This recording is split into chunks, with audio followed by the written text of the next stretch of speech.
ada ribuan, ada jutaan perkebunan kelapa sawit yang melanggar hukum, yang menyimpang regulasi. Ada yang membuat perkebunan di hutan lindung. Tapi sekarang yang punya RSPO ada juga yang diambil alih oleh Satgas Penertiban Kawasan Hutan. Berarti RSPO juga dipertanyakan produknya apa? Kawasan hutan yang paling kacau.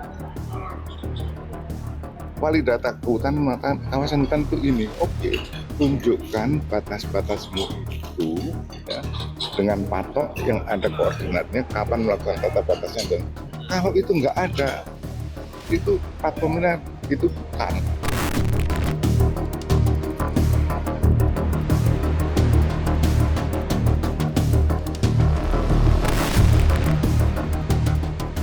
Nasib petani sawit semakin di ujung tanduk di tengah sorotan dunia pada isu-isu keberlanjutan. Komitmen pemerintah pada berkelanjutan seharusnya tidak hanya fokus pada lingkungan, tetapi juga keberlangsungan usaha, termasuk usaha perkebunan petani sawit. Petani sawit kian terhimpit dengan adanya peraturan Presiden nomor 5 tahun 2025 tentang penertiban kawasan hutan atau PKH. Aturan ini dinilai semakin mempersulit petani sawit mendapatkan legalitas lahan sawit, bahkan mereka semakin terbelit. Dalam pidato kenegaraan 16 Agustus lalu, Presiden Prabowo Subianto mengklaim pemerintah melalui Satgas PKH telah menguasai kembali 3,1 juta hektar dari potensi 5 juta hektar lahan sawit yang melanggar aturan. Kami terbitkan peraturan Presiden nomor 5 tahun 2025 tentang penertiban kawasan hutan. Dan pada hari ini saya melaporkan di majelis ini bahwa pemerintah Republik Indonesia sudah menguasai kembali 3,1 juta hektar dari potensi 5 juta hektar lahan sawit yang dilaporkan melanggar aturan, tapi kita belum verifikasi. Yang sudah jelas kita verifikasi melanggar aturan adalah 3,7 juta hektar, dan dari 3,7 juta hektar, 3,1 juta sudah dikuasai kembali.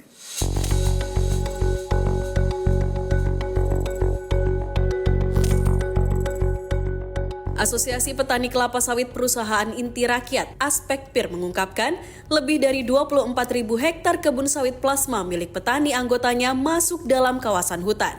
Padahal mereka memiliki sertifikat hak milik. Ketua Umum Aspekpir Setiono menegaskan kebun-kebun tersebut bukan ilegal, melainkan bagian dari program transmigrasi pemerintah yang sudah berlangsung sejak lama. Kementerian Agraria dan Tata Ruang atau Badan Pertanahan Nasional mencatat ada sekitar 3,2 juta hektar lahan sawit yang berada dalam kawasan hutan. Sekitar 300.000 hektar diantaranya telah memiliki sertifikat HGU. Masalah legalitas lahan menjadi hambatan bagi para petani sawit untuk masuk dalam rantai pasok keberlanjutan, salah satunya melalui sertifikasi ISPO. Menurut data Komite ISPO, hingga Mei 2025, hanya sekitar 67.000 hektar lahan sawit milik petani rakyat yang memiliki sertifikasi ISPO dari total 6 juta hektar yang bersertifikat. Artinya, hanya sekitar 1% lahan sawit petani rakyat yang memiliki ISPO. Terkait sertifikasi ISPO, Ketua Umum Rumah Sawit Indonesia Kacuk Sumarto dari Paya Pinang Group mengungkapkan sertifikasi ISPO tidak mudah didapatkan terutama bagi petani sawit rakyat. Pasalnya, menurut Kacuk, sertifikasi ISPO menuntut kedisiplinan dalam menjalankan aturan keberlanjutan. Namun ia menegaskan kepatuhan dan kedisiplinan para petani bisa diajarkan oleh perusahaan. Petani mitra kami itu sudah ISPO dan RSPO. Dan prosesnya bisa dilakukan kok. Dan kita tahu bahwa ISPO RSPO itu mengubah way of life. Mengubah way of life, cara pandang, cara kerja, cara hidup dari masyarakat. Right what you do what you right itu gak sesuatu yang gak mudah itu. Dan itu harus diajarkan secara telaten. Terkait hambatan sertifikasi keberlanjutan, ahli hukum sawit dan perhutanan Sadino menyoroti kekuatan sertifikat tersebut menghadapi kebijakan penertiban kawasan hutan. Kata Sadino, ada perusahaan pemegang sertifikasi RSPO yang sebagian lahannya diambil alih oleh Satgas PKH. Padahal, sertifikat keberlanjutan seperti RSPO maupun ISPO mewajibkan perusahaan untuk menyertakan ketelusuran atau traceability produk sawit sebagai bagian dari prinsip transparansi. Kalau kita berbicara misalnya ISPO, mungkin di sini ada lembaga sertifikasi, teman-teman juga sudah memberikan ISPO. ISPO itu sudah 7 kriteria. Ya, itu sudah terpenuhi. Terus dia dengan sub-sub kriteria itu sudah terpenuhi. Lahirlah sertifikat ISPO. Tapi sekarang yang punya ISPO juga di dalam Permen HUT 36/2025 diambil lagi. Jadi yang diambil lagi itu mungkin tidak semua tapi sebagian. Dari misalnya yang lulus ISPO adalah 3.000 diambil lagi 300. Sebenarnya bagaimana kita melihat seperti itu? Meskipun 300 adalah bukan 3.000, tapi kan problemnya adalah semua menjadi tidak kredibel. Apa yang kita bisa tawarkan kepada dunia luar kalau seperti itu terus? Terus juga RSPO. RSPO tadi adalah karena inisiatif adalah voluntary, adalah dari bayar. Tapi sekarang yang punya RSPO ada juga yang diambil alih oleh Satgas Penertiban Kawasan Hutan. Berarti RSPO juga dipertanyakan, produknya apa? Berarti yang memberikan sertifikasi sekarang selama ini nggak kredibel juga.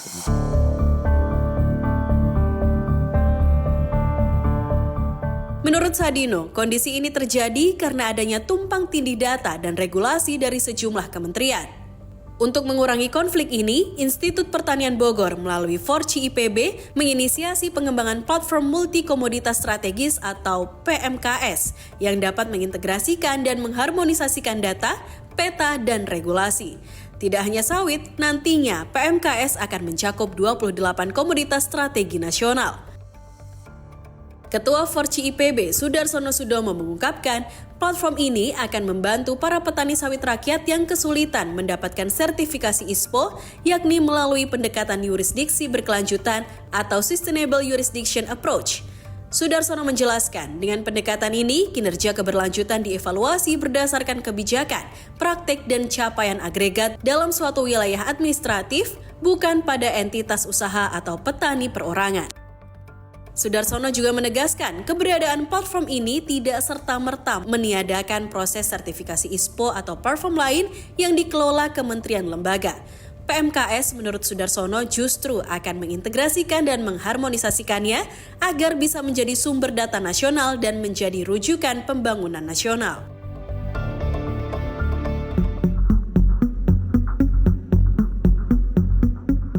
Tidak hanya membantu petani dalam mendapatkan sertifikasi keberlanjutan, Sudarsono mengklaim platform ini juga dapat menyelesaikan masalah tumpang tindih regulasi, salah satunya kisruh dalam penertiban kawasan hutan di lahan perkebunan sawit yang terjadi beberapa waktu lalu.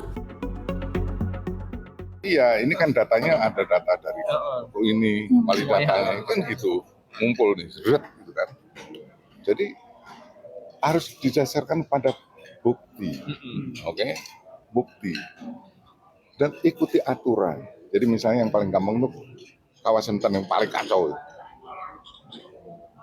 Wali data hutan mengatakan kawasan hutan itu ini, oke, tunjukkan batas-batasmu itu ya, dengan patok yang ada koordinatnya, kapan melakukan tata batasnya, dan kalau itu nggak ada, itu platformnya itu bukan, gitu loh.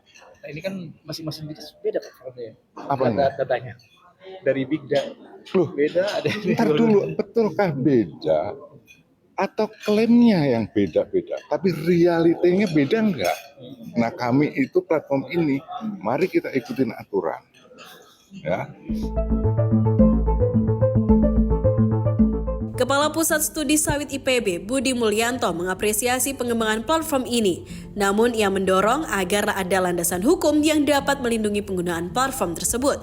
Menurutnya, selama ini pelayanan pemerintah di berbagai kementerian tidak terintegrasi karena memiliki landasan hukum yang berbeda-beda berupa undang-undang. Ini kan kaitannya dengan yurisdiksi antar kementerian lembaga. Kaitannya dengan produksi data dan pemanfaatan data. Nah, yurisdiksi ini basisnya undang-undang. Masing-masing kementerian lembaga itu mempunyai yurisdiksi basisnya undang-undang. Sehingga layanan mereka ini mutual eksklusif untuk mendapatkan atau untuk mempunyai.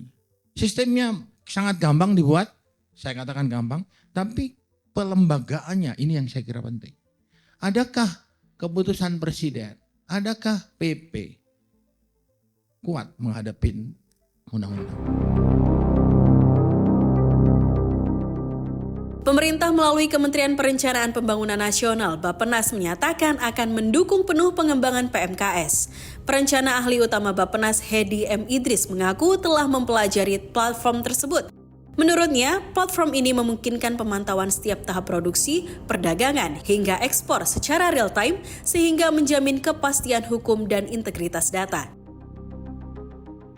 Dengan adanya PMKS ini menjadi sebuah media untuk mengkomunikasikan dan membangun platform bersama antara stakeholder baik dari pemerintah, pelaku usaha, akademisi, pelaku masyarakat lainnya dalam mendorong dan mewujudkan pengembangan ekonomi serta transformasi digital, termasuk di dalamnya adalah integrasi data serta keberlanjutan daya saing ekspor Indonesia, terutama ini untuk kelapa sawit dan komoditas ekspor komoditi lain. Ya.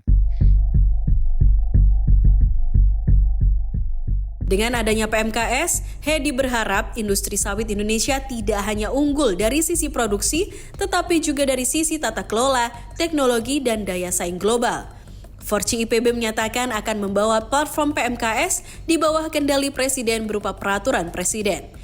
Berkaca dari kebijakan Satu Data Indonesia Bappenas dan One Map Policy Badan Informasi Geospasial yang tidak berjalan dengan efektif, pengawasan langsung oleh Presiden diharapkan dapat menyelesaikan persoalan tumpang tindih antara data di tingkat regulasi dengan persoalan konflik di lapangan. Dengan demikian, legalitas tidak akan lagi menjadi hambatan bagi petani sawit untuk masuk dalam rantai pasok berkelanjutan. Tim Redaksi CNBC Indonesia.